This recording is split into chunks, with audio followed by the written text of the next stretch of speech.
Hey guys, welcome to this Grille 15 replay for the north side of Prohorovka. Except this isn't Prokhorovka, this is Murovanka. Okay, I'm very confused. I've forgotten what my maps are called. We've got a 47% chance to win. They've got a Unicom of their own in a Grille 15, and a blue player in a Centurion. We have a Unicom in a light tank tier 7, probably doing missions, and a blue player in a 268. I'm going to go to the hill. I'm keeping a very close eye on my team here just in case they're leaving me out to dry, and decide that instead of committing to the forest as I'd normally do, it looks like we're going to be very weak on this side, so I'm going to hold back behind these bushes, let this light tank do a scout run, see if I can get some shots in while I wait for my team to filter over and decide if I should relocate.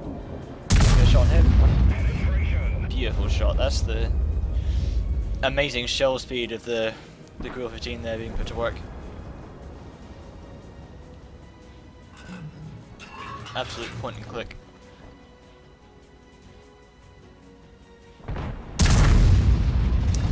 That one I think was aimed a little bit high, so it would have hit the ground just above him.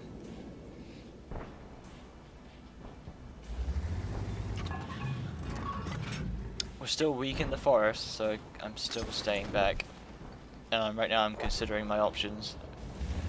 Should I run over to the 1-2 line, where our team is strongest, or should I stay here and get some shots off while my team is still alive to provide vision? I decided on the latter there. I decided I should stay back here, get into a more defensive position, and deal some damage onto the forest team, while my allies are still alive to provide vision. If they fall, which they probably will because they're weak on the side, then I will run away to the opposite flank then. Yep, and that was the accuracy on this tank working. It's always good when it works, believe it or not. You might not think so from 0.6 accuracy, but this accuracy does not work a lot of the time. But I slap a beautiful shot there through the choose E5's lower plate. And there's the accuracy not working. That was for the aims. That would have been a full 0.26 accuracy shot into the 268, just flew over. Side turret shot on the side of 7. Oh. I don't know what it is, but this Grille 15 picks up a lot of ammo rack detonations for some reason. I got that one on that other video in steps as well.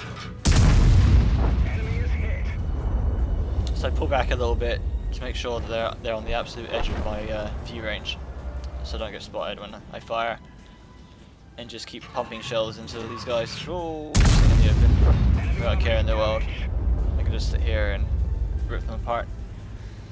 Except now the only thing that's left on the side is the vision in the forest is gone, and the only thing left now is this T-28 prototype in Conqueror, which will probably die pretty quickly.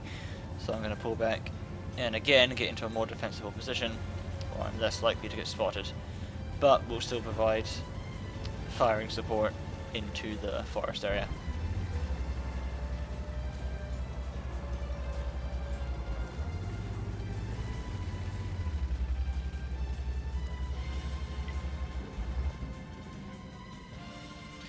The T-20 prototype there had a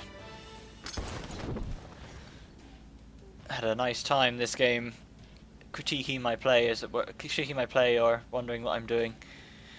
It's probably worth pointing out that the first thing I checked when this match was over is that he fired one shot in this match, hits 0 penetration, 0 damage dealt, 0.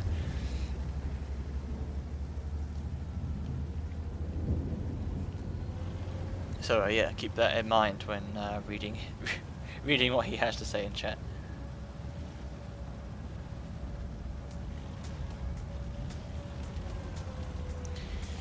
I can see on the minimap there, almost all of their forest team, all the forest team that we know of except for the 268 has pulled back to defend their cap, and I'm moving to counter my team on they've taken the 2-3.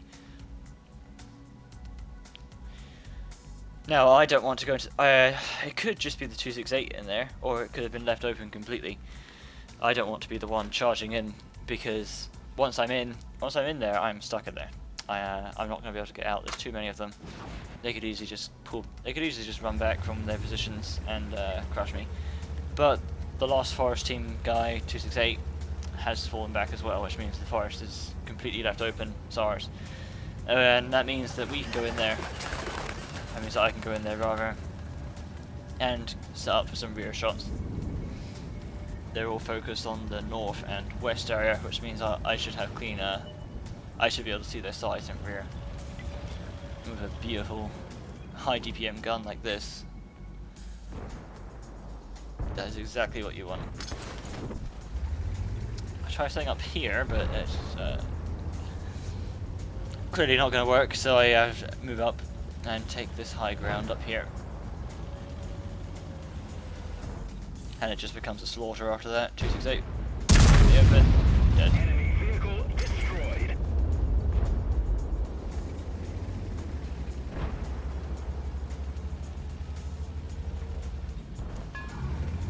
IS-4 is pushing forward. He's going to run between those buildings so I can get a shot. Didn't have time to fully aim, but this tank, as it is in the arms of RNGs all the time, decided that that one should go through. So yeah, doesn't happen very often, but it's always good when it does. This tank would not usually, generally speaking, this tank will miss most of its not fully aimed shots. So it's great to see one actually hit for once. Centurion Action 10, that's the good player. Lit up like bonfire night. He dies very horribly there. Double grilled twice. And look at this shot here, this is beautiful. Straight into the E5 side turret.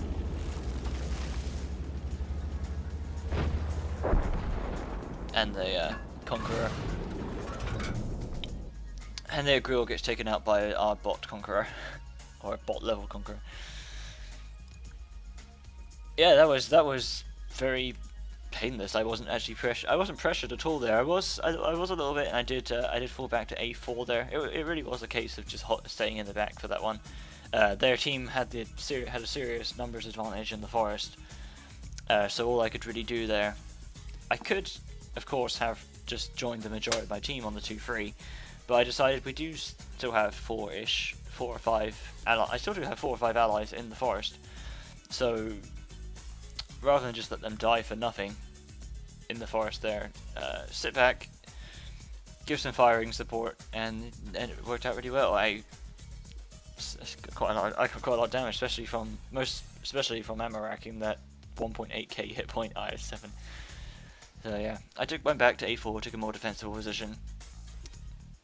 When I saw that most of the forest had left, I prepared to enter it, got into a less defensible position, closer at A7 again. And then when I saw the forest was completely empty, I just pushed into it and got some nice, beautiful side and rear shots on the 268, the IS-4, E5, and the Centurion. You do not want to give the grill a concealed open ground position on your side and rear, because the DPM on this thing and the alpha is amazing. And if pressured, it can always just leave and relocate. Anyway, I hope you enjoyed this replay, guys. I hope it gives you an idea of how to play your more stealthy tank destroyers on Murovanka. Everywhere the way I played this would work for 2.6 for the rest of the Waffle line. It would work for the 2.68. It would work for the 2.63, etc., etc. I hope you enjoyed this replay, guys, and I will catch you next time.